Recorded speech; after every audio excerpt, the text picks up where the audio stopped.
ஆண்டவரும் இரட்சகருமாகிய இயேசு கிறிஸ்துவின் விலையேறப்பெற்ற நாமத்தினாலே உங்கள் யாவருக்கும் என் அன்பின் ஸ்தோத்திரத்தை இந்த காலை வேளையில் உங்களுக்கு தெரியப்படுத்துகிறேன்.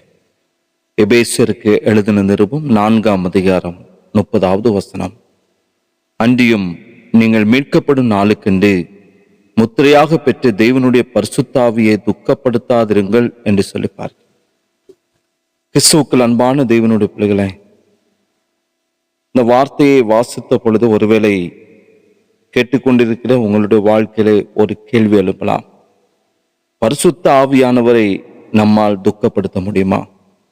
நிச்சயம் முடியும். ஏனென்றால் பரிசுத்த ஆவியானவர் வெறுமனே ஒரு வல்லமையோ சக்தியோ அல்ல. திருத்துவத்தில் மூன்றாவதும் ஆழத்துவம் உடையவருமாய் அவர் காணப்படுகிறார்.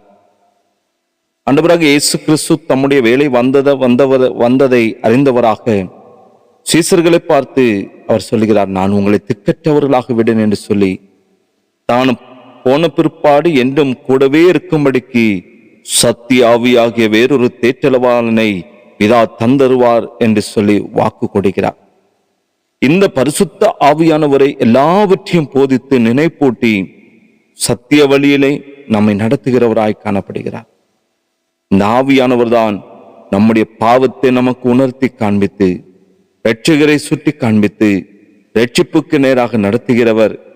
இவர் நமக்கு போதித்து நடத்தும் வழிகளை தவிர்த்து நாம் விட்டு வந்த பழைய சுபாவங்களை மீண்டும் அந்த பாவத்திற்குள்ளாய் கடந்து செல்வோமானால், அந்த பாவத்தை திரும்பவும் செய்வோமானால் அது அவரை துக்கப்படுத்தும். அது மாத்திரமல்ல, அவரை நம்முடைய வாழ்க்கையிலிருந்து தள்ளி வைக்கிறவர்களாய் காணப்பட்டால் பாவத்தை நமக்கு உணர்த்துவது வேறு யாரும் கிடையாது. ஆண்டவராக இயேசு கிறிஸ்துவ கடினமான ஒரு விஷயத்தை இங்கே சொல்லி இருக்கிறார். எந்த பாவமும் எந்த தூஷணமும் மனுஷருக்கு மன்னிக்கப்படும், ஆவியானவருக்கு விரோதமாய் தூஷணமோ மனுஷருக்கு மன்னிக்கப்படுவதில்லை. மாத்திரமல்ல, அது இம்மையிலும் மறுமையிலும் அவனுக்கு மன்னிக்கப்படாது என்றும் ஆண்டவராக இயேசு கிறிஸ்து சொல்லி இருக்கிறார். மன்னிக்கப்படாத ஒரு பாவம் உண்டா? எதற்காக இப்படி ஆண்டவர் சொன்னார்? அன்று பரிசேயர் இயேசுவிடம் புறப்பட்டதான வல்லமையானது சாத்தானுடையது என்று சொல்லி குற்றம் சாட்டினார்கள். பரிசுத்த ஆவியானவருடைய அந்த வல்லமையை முற்றிலுமாக அவர்கள் மறுத்து அதை சாத்தானுக்கு அவர்கள் கொடுத்தார்கள். பரிசுத்த ஆவியானவரை மறுதலிப்பது திருப்பிக் கொள்ள முடியாத ஒரு மன கடினத்துக்கு நம்மை வழி நடத்திவிடும். பிற்பாடு பாவத்தை உணர்த்த யாரும் நம்முடைய வாழ்க்கையிலே இல்லாமல் போகிறார்கள். பரிசுத்த ஆவியானவரை மறுதலிக்கிறவர்கள் அதன் பிற்பாடு ஒருபோதும் மன்னிப்புக்கு நேராக நடத்தப்பட மாட்டார்கள். மன்னிப்பும் தேவனோடு கூட அந்த ஒப்புரவாகுதலும் இல்லாவிட்டால் மனிதனுடைய அந்த நிலையானது என்னவாகும் என்று சொல்லி சற்று சிந்தித்து பாருங்கள். ஆகவே நமக்குள் வாசனம் பண்ணி தேவனுக்கேற்ற வழிகளை நம்மை வழிநடத்துகின்ற பரிசுத்த ஆவியானவரான தேவனை துக்கப்படுத்தவோ மறுதலிக்கவோ ஒரு நாள் நம்முடைய வாழ்க்கையில துணிகரம் கொள்ளக்கூடாது, இடம் கொடுக்க கூடாது என்று சொல்லி இந்த காலை வேளையிலே ஆவியானவர் வாஞ்சிக்கிறார். கிறிஸ்துவுக்குள் அன்பான தேவனுடைய பிள்ளைகளை, பரிசுத்த ஆவியானவரை ஒருபோதும் துக்கப்படுத்தாதிருங்கள். நீங்கள் தேவனுக்குரியவர்களாக நீங்கள் காணப்படுகிறீர்கள் என்பதற்கு ஆவியானவரை சான்றாக காணப்படுகிறார். தேவன் பரிசுத்த ஆவியானவரை நமக்கு தந்திருக்கிறபடினாலே அவருடைய அந்த நடத்துதலுக்கு நம்மை பரிபூர்ணமாக அர்ப்பணியுங்கள். நம்மில் வாசமா இருக்கிற ஆவியானவர் நம்மிடத்தில் வைராக்கிய வாஞ்சியா இருக்கிறார் என்று வேத வாக்கியம் வீணாய் சொல்லுகிறது என்று ஒரு நாள் நினைக்க வேண்டாம் என்று சொல்லி வேதவசனம் நம்மை எச்சரிக்கிறது.